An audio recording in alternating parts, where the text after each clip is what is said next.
Good morning, Father Denis here on this 15th Sunday of the Ordinary Time. We want to talk about how we have been made to be good seeds. Now, what does that really mean? We know one thing that is being said now and again, that goodness is contained within. There's no way you can give what you don't have.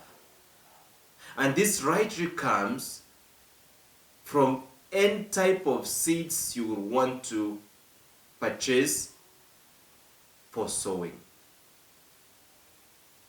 Today, Prophet Isaiah states it rightly that the way the rains and the snow comes from heaven wets the heart to give growth, the same way the Word of God is going to cause growth in us. It's a perfect seed for any person seeking for spiritual growth.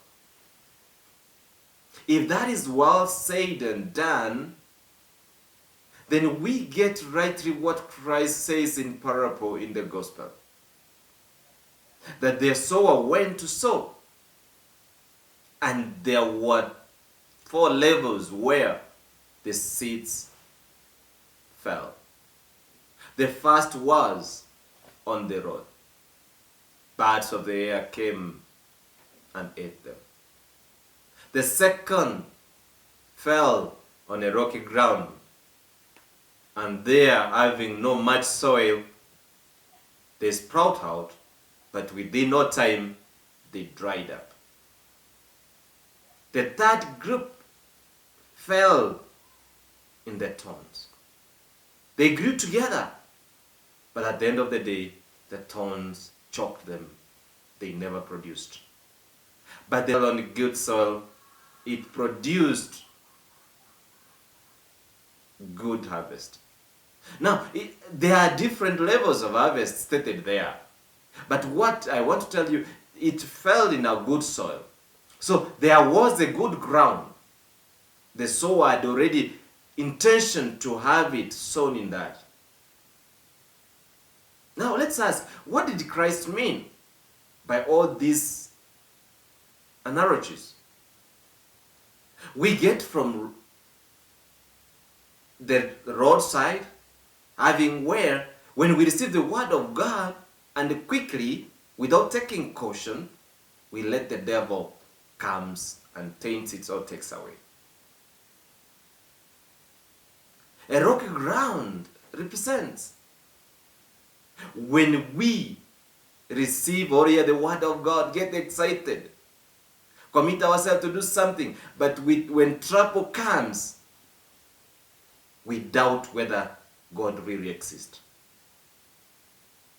But the worst is the third group. When we receive the word of God, we profess, we have even publicly stated we are believers, but we allow pleasures, anxieties of the world to come and kind of suffocates what the Spirit has put in us. That makes it very hard for anyone else to become an effective follower of Christ. But when, with the last group, we listen to the word of God, we act on it, we live it on daily lives, we become great witnesses. So we really get to know that God will always work with us at all times because our hearts have been made for the word of God. Our ears, our eyes should see what no one else can see. Let us not confirm what the gospel says, that they have eyes and ears but they cannot hear. Let us be open that our ears, our eyes contributes to what our hearts can understand.